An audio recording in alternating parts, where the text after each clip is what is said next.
Olha, esta mensagem,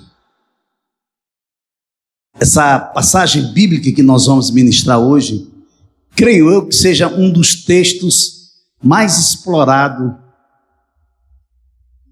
de todos os evangelhos. Desde que nós conhecemos por demais, mas durante a semana, sabe, algo no meu coração ardeu e eu fui me aquietar na presença do Senhor.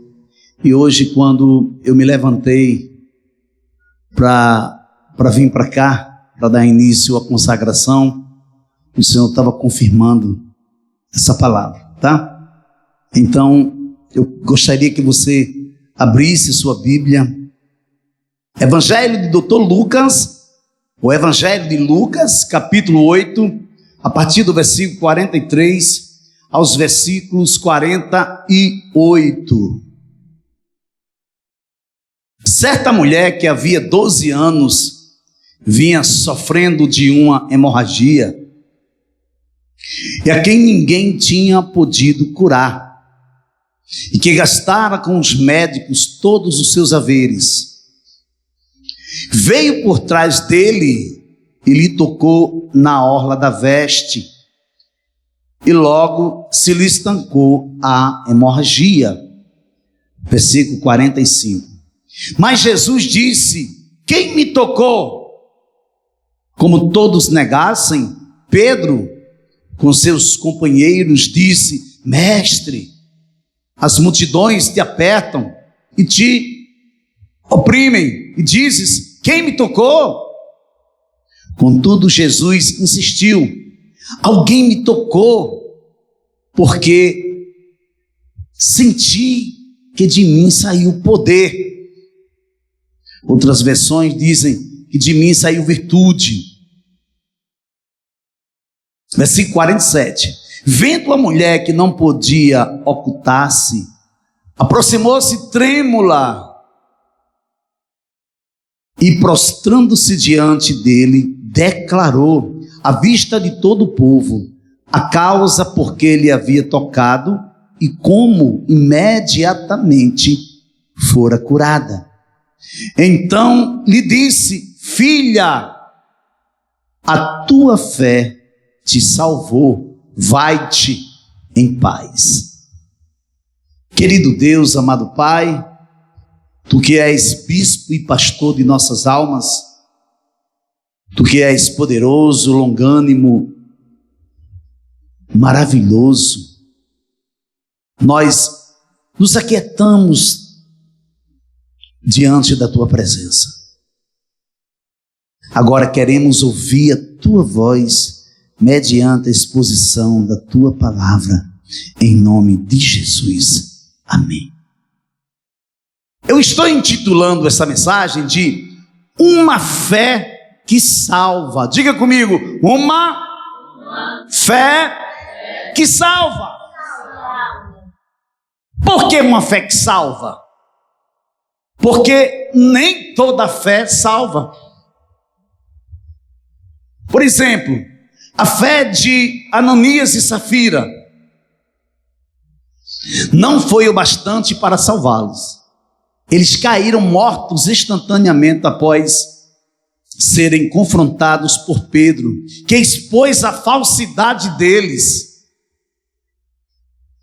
resultando em grande temor na igreja primitiva. Sua história é um relato bíblico sobre o pecado de hipocrisia, mentira e a santidade de Deus. Olha que coisa séria. Ananias e Safira fazia parte do grupo de discípulos que tinham sido ganhos para o evangelho. Convivia na igreja primitiva, viviam de casa em casa partindo o pão, na comunhão. E de repente, eles fazem algo em concordância um com o outro, marido e mulher. Eles vendem uma propriedade e combinam entregar aos pés dos apóstolos uma certa quantidade. Eles não precisavam fazer isso. Eles não tinham necessidade de fazer isso. E é exatamente quando ele chega e Pedro pergunta para ele quanto foi a propriedade, a venda da propriedade, e ele mente. E ali mesmo ele cai e morre. Quando a mulher dele chega, Pedro pergunta novamente quanto é que foi a propriedade, e ela insiste na mentira. Ela cai também e morre. Ananias e Safira não tinham fé? Tinham. Mas a fé deles não foi o bastante para salvá-los, amado. A passagem de Tiago, capítulo 2, a partir do versículo 14 aos versículos 18, é um alerta contra a fé que não se manifesta em ações. Ter fé intelectualmente, sem a prática de boas obras, é uma fé morta e inútil para a salvação. Você sabia? Uma fé que não tem evidências de fruto, uma fé que não demonstra obras, ela é ineficiente para a salvação. Abra sua Bíblia em Tiago, capítulo 2, a partir do versículo 14 aos versículos 18. Meus irmãos, qual é o proveito se alguém disser que tem fé, mas não tiver obras?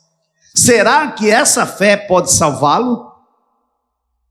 Se um irmão ou uma irmã estiverem com falta de roupa e necessitando do alimento diário, e um de vocês lhes disser: vão em paz, tratem de se aquecer e de se alimentar bem, mas não lhes dão o necessário para o corpo, qual é o proveito disso?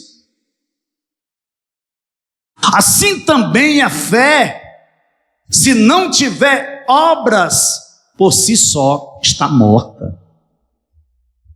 Mas alguém dirá: você tem fé e eu tenho obras.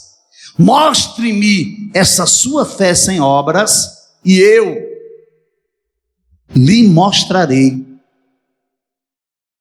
a minha fé. Tiago, capítulo 2, versículo 14 aos versículos 18.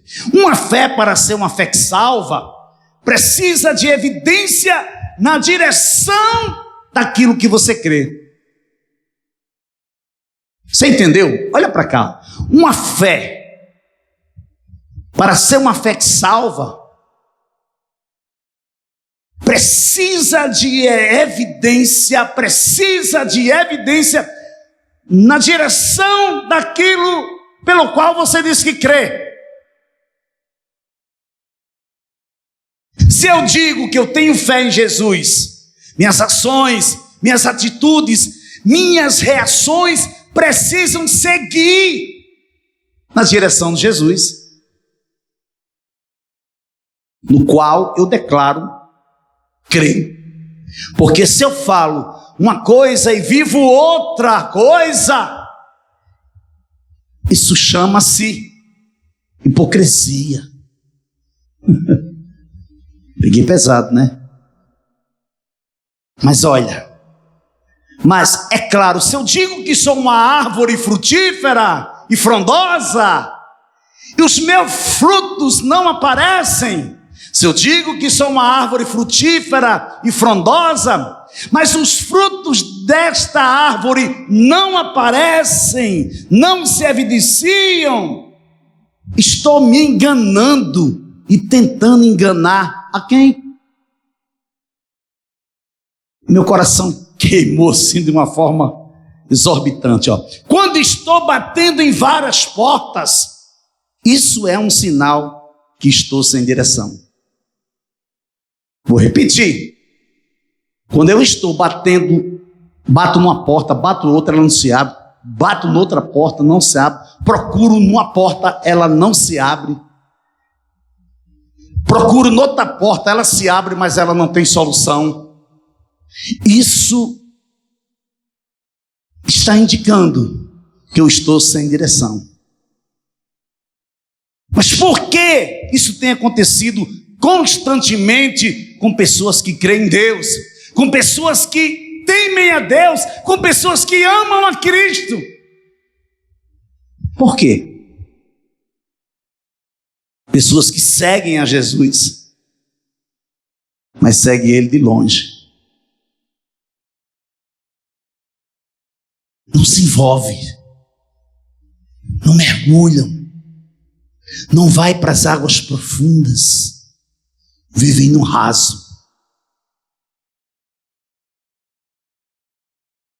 É porque essas pessoas ainda não tiveram a revelação de quem de fato é Jesus Cristo. Porque no dia que elas tiverem a compreensão, mediante a revelação que elas receberem de Deus, nunca mais essas pessoas serão as mesmas. Estou para me ver uma pessoa que teve um encontro com Jesus e continuou a mesma coisa. Se eu me encontrei com Jesus, eu declaro que me encontrei com Jesus, mas a minha fé não brotou, não demonstrou frutos, a árvore não é frondosa, demonstra que não é frutífera, e eu digo que eu tive um encontro com Jesus e a minha vida não mudou, tem alguma coisa errada. Eu preciso buscar com mais cuidado, com mais intensidade. Eu preciso me entregar por completo. Eu preciso lançar fora todos os sofismas. Preciso lançar fora e correr para os pés de Jesus. Eu lembro que quando Jesus me resgatou no ano 2000, eu estava perdido. Eu estava sem direção. Eu estava sentado na cadeira de um psiquiatra com alto índice de suicídio. Deus vai trabalhar na sua vida do jeito que Ele quiser trabalhar. Deus vai entrar na sua vida para mover as águas e você enxergar, perceber e aceitar. Porque às vezes a gente compreende, a gente entende, mas a gente não aceita. E Deus está dizendo para você nesta noite aqui: você precisa aceitar a minha vontade para a sua vida. Então a primeira parte dessa mensagem eu estou chamando de enfrentando as impossibilidades. Diga, enfrentando as impossibilidades. Lucas, Evangelho de Lucas, capítulo 8, versículo 43. Certa mulher que havia 12 anos vinha sofrendo de uma hemorragia e que havia gastado todos os seus bens com os médicos sem que ninguém pudesse curar. Lucas 8, versículo 43. O Evangelho de Lucas foi endereçado a um homem por nome de Teófilo, de uma posição elevada, e para o público cristão em geral, especialmente gentios que precisavam de um relato confiável sobre Jesus. O objetivo era apresentar Jesus como o Salvador de todos, incluindo os gentios, e fortalecer a fé dos leitores com uma narrativa sistemática e detalhada. O que eu aprendo com isso? São quantos evangelhos sinóticos? É Mateus, Marcos, Lucas e João. Qual foi o evangelho que foi endereçado a mim e a você? Lucas. O evangelho de Lucas, amados. O evangelho de Lucas foi endereçado aos gentios. Por que você é gentil? Porque você não é judeu. Pronto. Todo homem que não é judeu é gentil. E o evangelho de Lucas traz uma narrativa com o objetivo de apresentar Jesus como o Salvador de todos, incluindo os gentios, e a fortalecer a fé dos leitores com a narrativa sistemática e detalhada. O que significa, na real, enfrentar as impossibilidades? A primeira coisa que é preciso acontecer para enfrentarmos as impossibilidades: reconhecer. Epa, me deparei com o mar e ele não abriu. Esse problema aqui eu não consigo resolver. Isso aqui é uma impossibilidade que se apresentou diante da minha vida. Eu preciso reconhecer. Se eu não reconheço, eu não dou início a um processo de revitalização. Então eu preciso reconhecer a impossibilidade. A segunda coisa que eu preciso para que aconteça o enfrentamento das impossibilidades: aceitar. Eu preciso aceitar. Quando eu reconheço e aceito, aí eu me fortaleço. Por quê? Porque o meu foco, os meus olhos, os meus pés caminham em direção àquele que pode resolver tudo, aquele que não tem no seu vocabulário a palavra impossível. Não tem. Então, se você está com alguma pendência, algo que você não consegue romper, algo que você não consegue ter paz, algo que você, todas as vezes que chega nesse ponto, nesse quesito, se apresenta a impossibilidade diante de você, reconheça e depois aceite. Nem todas as batalhas nós iremos vencer. Haverá dias que eu vou vencer, haverá dias que eu vou perder. Quem é que gosta de perder aqui? Por favor, levante a mão. Ninguém gosta, amado. Mas é perdendo que se ganha. Às vezes, muitas vezes, a gente vai perder o que há de mais precioso para a nossa vida, sabia? A gente não entende. Aí Paulo fala aos Romanos capítulo 8: todas as coisas colaboram, todas as coisas cooperam para o bem daqueles que amam a Deus, daqueles que são chamados segundo o seu propósito. Quer ver uma pessoa? Uma pessoa está passando por uma fase terminal, está numa cama, acometido de câncer, está já no finalmente, aquela pessoa está sofrendo muito, mas você que é filho, você que faz parte da vida daquela pessoa, você não quer que aquela pessoa parta. Mas quando aquela pessoa parte, você sofre tanto ao ponto de não entender que foi ganho para ela. E você diz: poxa, mas eu orei tanto para que ela fosse curada, eu orei tanto para que ele fosse curado, e de repente Deus o leva. Ele ganhou. você perdeu. Ele agora está com Cristo, curado, restaurado. Você agora vai aprender com a sua perda, que dói. Dói, é como se estivesse arrancando um pedaço da nossa carne, rasgando.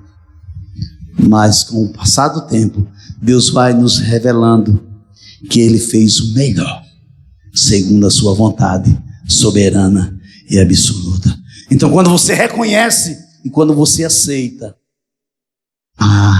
aí sim, aí você vai provar, você vai viver o melhor de Deus.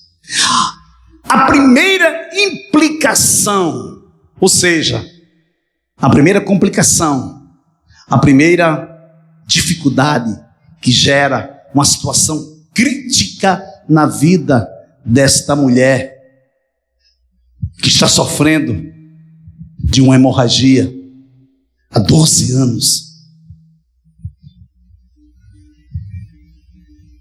A primeira implicação, dificuldade, complicação que ela vai enfrentar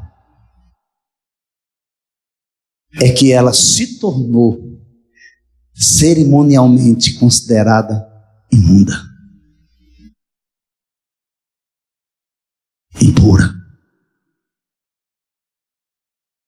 Ela é arrancada do seio da sociedade.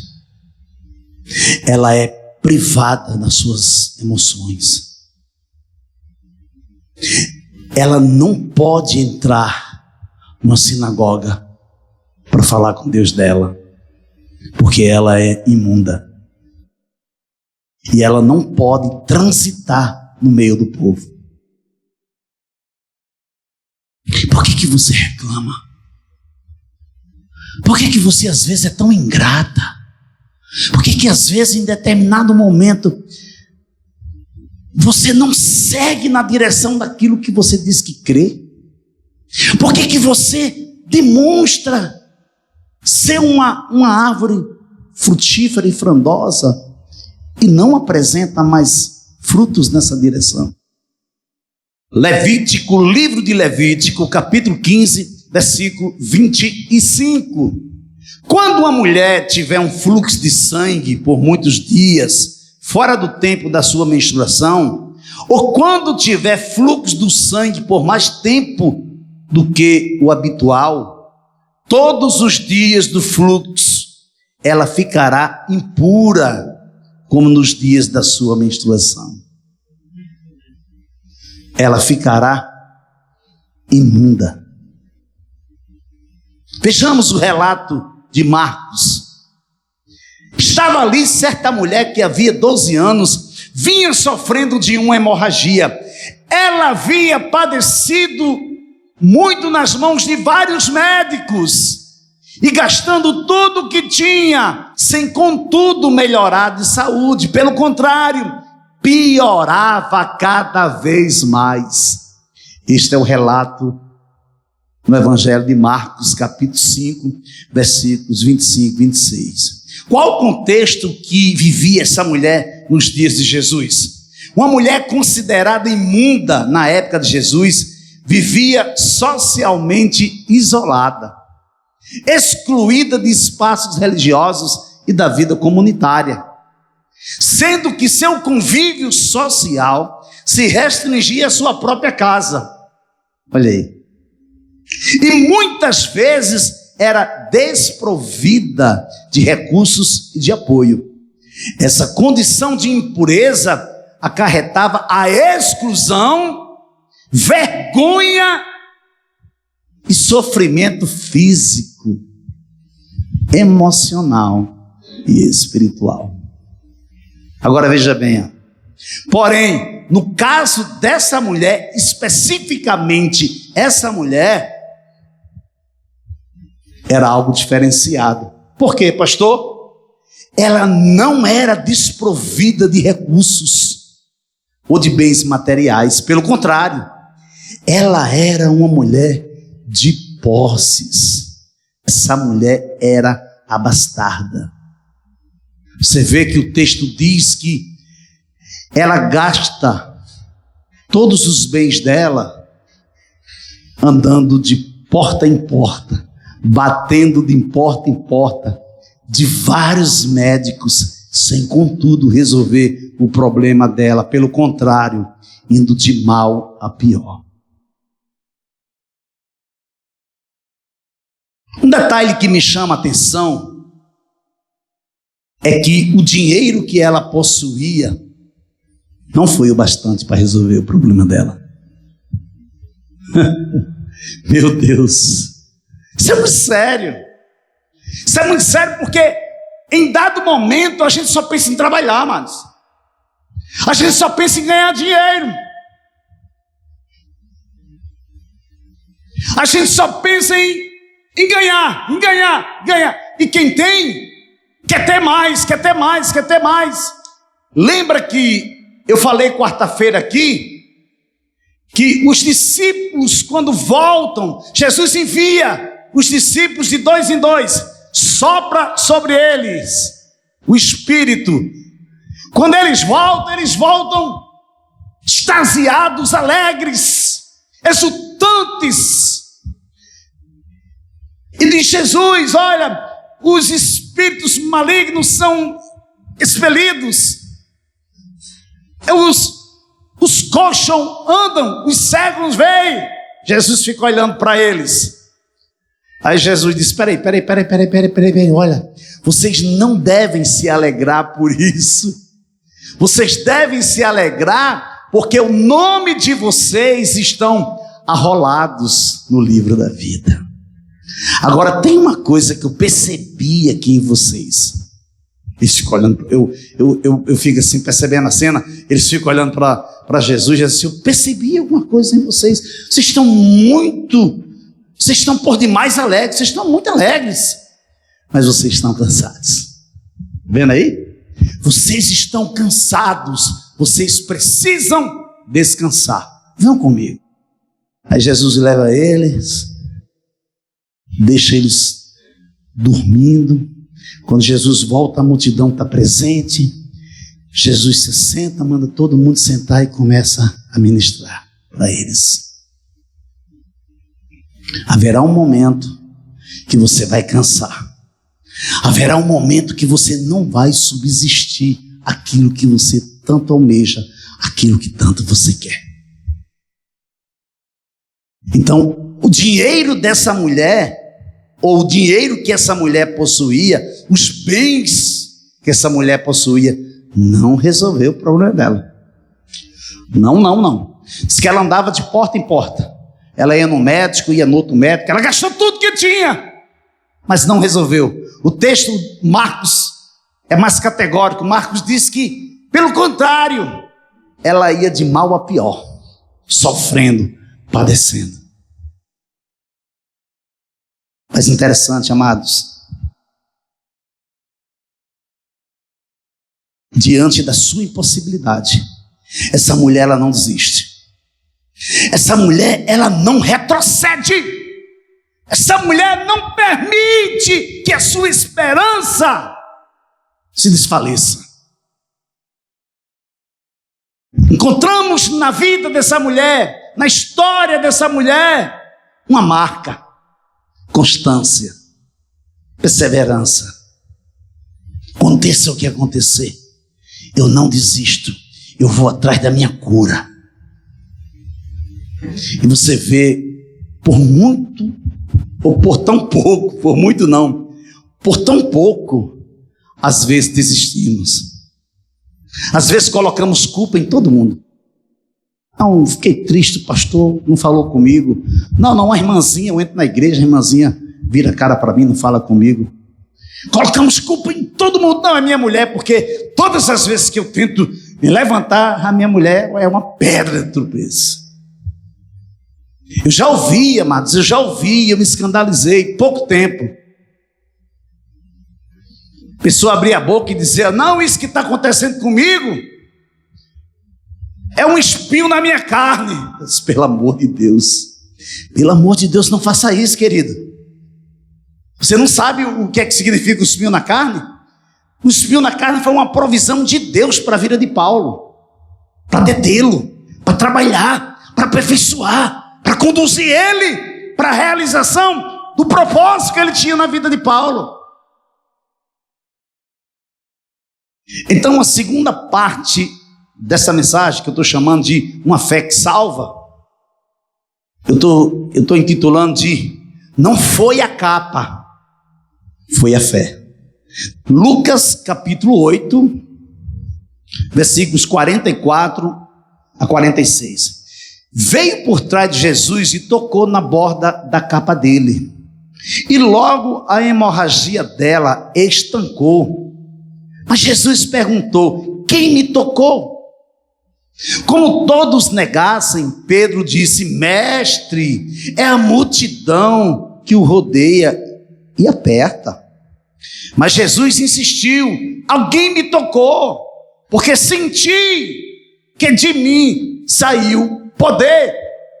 Outras versões está escrito: eu sei que alguém me tocou, porque de mim saiu virtude. Lucas capítulo 8, versículo 44, 46. Todas as pessoas que ouviram falar de Jesus e seguiram na direção dele foram bem-sucedidas. Todas, sem exceção de nenhuma. Todas as pessoas que ouviram falar de Jesus, se levantaram e seguiram na direção dele, foram bem-sucedidas. A questão é: nos privamos de falar de Jesus por onde passamos. Não levamos em conta a dimensão, não levamos em conta a dimensão do poder, do alcance do Evangelho, da vontade soberana de Deus de atrair muitos a Cristo. Não levamos em consideração, ficamos calados, não falamos o quanto Ele é maravilhoso, o quanto Ele é poderoso, que a sua voz é suave, que Ele cuida de uma forma como jamais ninguém cuidou de você. Ele cuida. Eu lembro que quando Jesus me resgatou no ano 2000, logo em seguida, um mês e pouco, eu fui acometido de uma gripe pesada. Bem pesada. E essa gripe, ela veio acompanhada de muita febre. E eu dormia na cobertura, e os vidros da cobertura eram quebrados. Parece que tinham jogado pedra, alguma coisa parecida, e tinham quebrado os vidros. Então, de madrugada era um frio grande. Você imagina a pessoa, você com febre, e você exposto a um vento de madrugada. Mas, amados, 3 horas da manhã, eu sentia assim, eu percebia, eu acordava de madrugada e eu ficava com os olhos abertos, fechando os olhos para mim ver se eu via alguma coisa, sabe? Mas era incrível, era como se fosse assim uma tocha de fogo, e eu dentro, e uns braços assim, era muito maravilhoso, era algo tremendo, que eu acordava de manhã e eu ainda estou gripado ainda, Senhor, porque eu queria ficar gripado para mim não deixar de sentir aquilo, porque era muito bom. Ele me colocava assim no colo, aí, ai meu Deus, que coisa maravilhosa. Passou-se 25 anos, amados, e eu ainda me relaciono com Deus desse jeito. Nada mudou, pelo contrário, se intensificou. Mudou algumas características, sim, mas a essência não. A essência é a mesma. A vontade de Deus é que todos sejam alcançados. No entanto, nem todos querem ser alcançados. Mas, como crerão se não tem quem os apresente? Como entenderão se não tem quem os ensine? Está vendo a responsabilidade da igreja? Está vendo a minha responsabilidade? Está vendo a sua responsabilidade? Você costuma dizer com frequência que, fulano, tá doido, isso tem jeito não, velho. Fulano de tal, eu conheço. Para aquele não tem jeito. Você tem razão. Você acabou de decretar a falência dessa pessoa.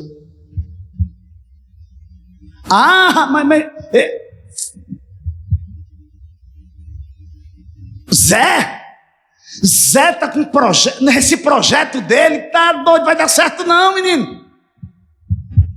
Todo projeto que ele começa a dar errado. Eu não acredito, esse projeto vai de água abaixo. Já deu, já foi. Porque você decretou a falência da pessoa, mano. Você precisa crer para que aconteça. Se você não crê, não acontece. Eu vou testemunhar quando acontecer. Você não vai testemunhar nunca. Você tem que colocar sua fé em ação primeiro. Você tem que se posicionar com uma fé que realmente te leva na direção do Cristo ressurreto, do Deus Todo-Poderoso. Porque se você não for na direção dele, você vai ficar rodando em círculo. Rodando em círculo. Peraí, todo mundo muda de vida, só eu que não mudo? Porque você não quer, porque você não entendeu, porque você destrói tudo com a sua boca. Agora, sabe por quê? Principalmente porque você desligou na terra. Isso é muito sério. Isso é muito sério. Pedro, quem dizem por aí que eu sou? Aí começa, uns diz que é Elias, outros diz que é Moisés, é o profeta. Diz sim, Pedro, e tu, o que é que tu diz que eu sou? Tu és o filho do Deus Altíssimo. Jesus, o que, Pedro? Pedro, não foi sangue nem carne que te revelou isso, mas foi o meu Pai. Eu lhe darei as chaves do reino dos céus. O que você ligar na terra terá sido ligado nos céus, e o que você desligar na terra terá sido desligado nos céus. Mateus capítulo 16, versículo 19. Observem igualmente os navios, que sendo tão grandes e impelidos por fortes ventos, são dirigidos por um pequeníssimo leme e levados para onde o piloto quer. Assim também a língua, pequeno órgão, se gaba de grandes coisas.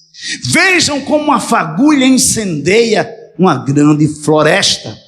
Ora, a língua é um fogo, é um mundo de maldade.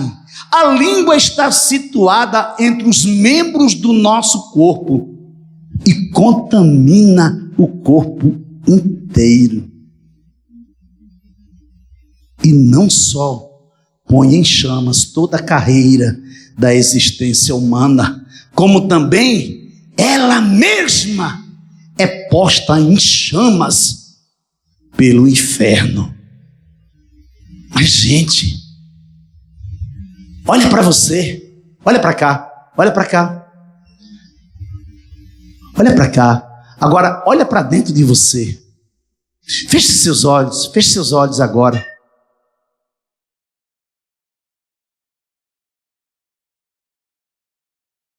Fecha teus olhos, por favor.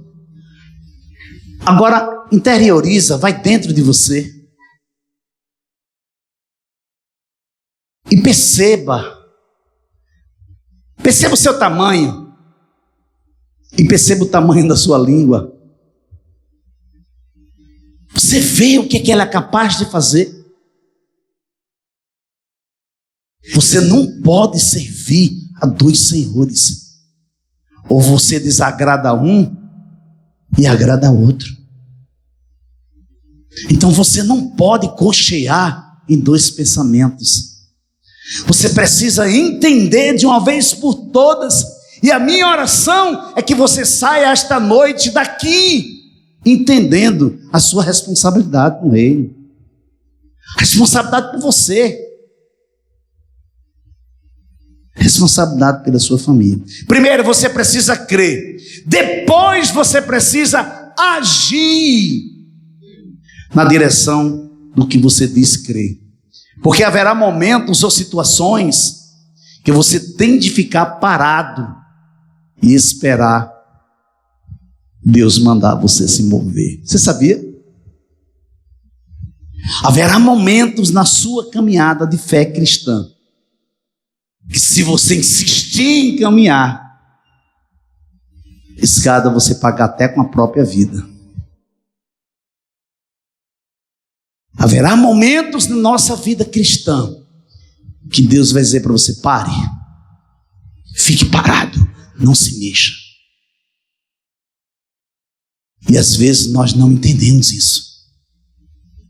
E Deus diz: o meu povo perece, o meu povo morre por falta de conhecimento. Então veja bem, abra sua Bíblia, por favor. Segundo livro de Crônicas, capítulo 20, versículo 13 aos versículos 17. Todos os homens de Judá estavam em pé diante do Senhor, com as suas crianças, as suas mulheres e os seus filhos. Versículo 14.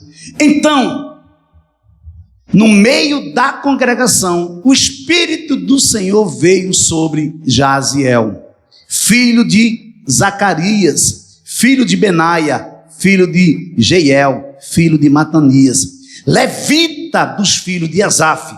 Versículo 15.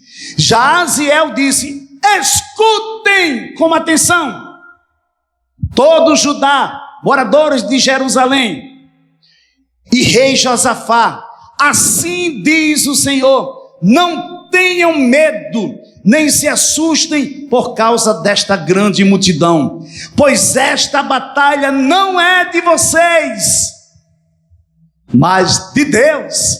Olha o versículo 16, ó. Amanhã vocês irão ao encontro deles, eis que eles virão pela ladeira de Ziz, e vocês os encontrarão no fim do vale, em frente do deserto de Jeruel. Neste encontro, vocês não precisarão lutar. Tomem posição, fiquem parados e vejam a salvação que o Senhor lhes dará, ó Judá e Jerusalém. Não tenham medo, nem se assustem. Amanhã saiam ao encontro deles, porque o Senhor está com vocês. Segunda Crônicas, capítulo 20, versículo 13 a 17.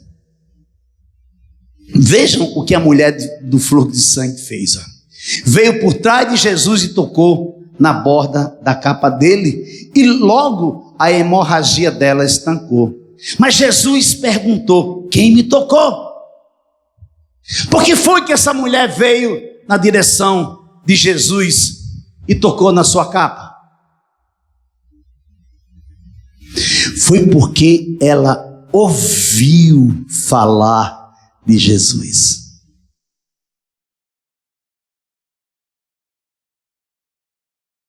Se eu apenas tocar na roupa dele, ficarei curada.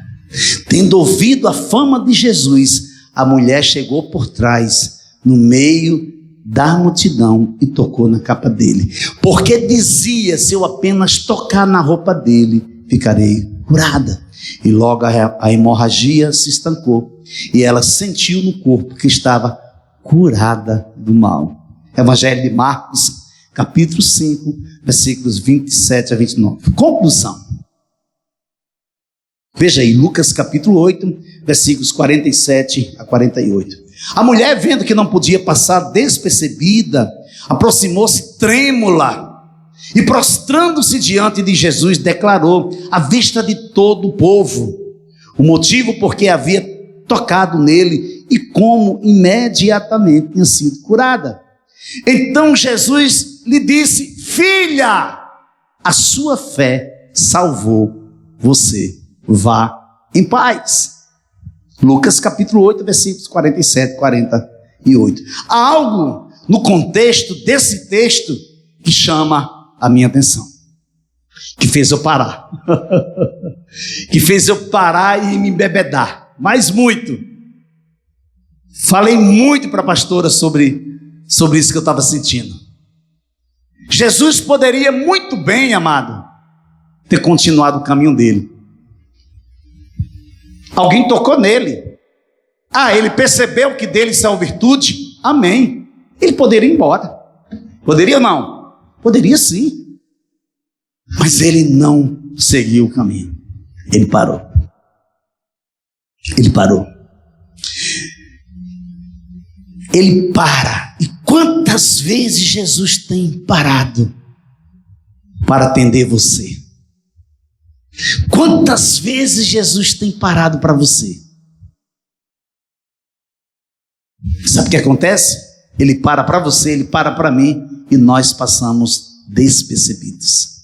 Por quê? Porque estamos tão concentrados e conectados com aquilo que eu quero, com aquilo que eu sonho, com a minha sobrevivência do dia a dia, do mês, do ano, que eu passo despercebido, que eu não tenho discernimento que ele está ali, parado, dizendo: eu só quero falar com você, meu filho, eu só quero falar com você, minha filha. E pasmem, muitas vezes estamos focados nele. Às vezes estamos cheios de Deus, cheios de Jesus, cuspindo bala, mas não percebemos ele parar. E o nosso foco é ele, ó. E ele olha para a gente e diz: poxa, cara, eu estou aqui, fala comigo. Esse não é o motivo do seu propósito? E a gente passa a batida, vai embora. Mas não conseguimos discernir entre Jesus da fé e o Jesus cultural. Você lembra dos dois discípulos de Emaús? Jesus se aproxima e começa a dissertar, começa a falar com eles acerca das Escrituras. Vocês não lembram que as Escrituras falam a respeito dele? Quando Jesus chega na entrada de Emaús, que faz menção de ir embora, o que é que eles dizem? Não, está ficando noite, entra, fica conosco. Jesus entra, senta na mesa. Quando eles pegam o pão, entregam para Jesus, que Jesus parte o pão, eles veem as chagas, ele vê os furos, e Jesus desaparece da vista deles. Mas ardia muito no meu coração. Você não lembra quando ele falava?